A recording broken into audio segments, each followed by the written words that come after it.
भगवान ओशो रजनीश के विचारों को दुनिया भर में सराहा जाता है।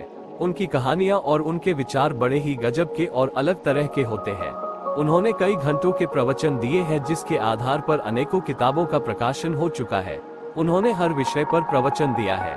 आओ दोस्तों जानते हैं उनके ऐसे 10 अनमोल विचार जो आपको प्रेरित करेंगे। सबसे बड़ा रोग क्या कहेंगे लोग? जिंदगी में आप जो करना चाहते हैं वो कीजिए। ये मत सोचिए कि लोग क्या कहेंगे, क्योंकि लोग तो तब भी कुछ कहते थे जब आप कुछ नहीं करते थे। यहाँ कोई भी आपका सपना पूरा करने के लिए नहीं है। हर कोई अपनी तकदीर और अपनी हकीकत बनाने में लगा है।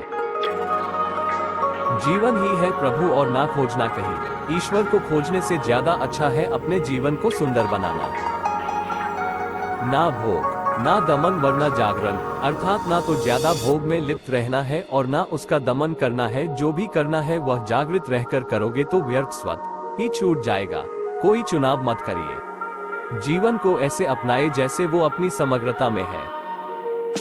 स्त्री को अपनी मुक्ति के लिए अपने व्यक्तित्व को खड़ा करने की दिशा में सोचना चाहिए और प्रयोग करने चाहिए। मैं कहता हूँ अगर स्त्रियां ठान ले तो किसी भी देश में युद्ध की नौबत ही न आए। स्त्री को भी सृजन के मार्गों पर जाना पड़ेगा।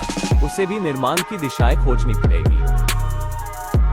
आत्महत्या करना अस्तित्व का अनादर है। अस्तित्व ने तुम्हें विकसित होने के लिए जीवन का अवसर दिया और तुम इस अवसर को यूं ही व्यर्थ गवा देते हो। और जब तक कि तुम विकसित नहीं होते और विकसित होकर बुद्ध नहीं बन जाते, तब तक तुम जीवन में बार बार फेंके जाओगे। लाखों बार पहले भी ये हो चुका है। अब समय है, अब जागो, इस अवसर को चूको मत। ओशो कहते हैं कि सदियों से आदमी को विश्वास सिद्धांत मत बेचे गए हैं जो कि एकदम मिथ्या है, झूठे हैं, जो केवल तुम्हारी महत्वाकांक्षा, तुम्हारे आलस्य का प्रमाण है। तुम करना कुछ चाहते नहीं और पहुंचना स्वर्ग चाहते हो।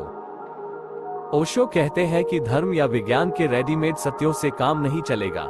मैं संशय दुविधा की बात नहीं कर रहा हूँ, मैं संदेह की बात कर रहा हूँ। संदेह करोगे तभी सत्य तक पहुंच सकते हो।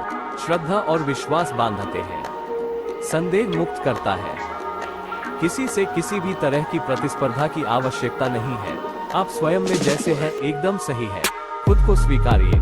दूसरों जैसा बनने का प्रयास ना करें, खुद के जैसा बने। जीवन कोई त्रासदी नहीं है, ये एक हास्य है। जीवित रहने का मतलब है हास्य का बोध होना। अधिक से अधिक बोले, कम ज्ञानी और बच्चों की तरह बनिए। जीवन को मजे के रूप में लीजिए क्योंकि वास्तविकता में यही जीवन है।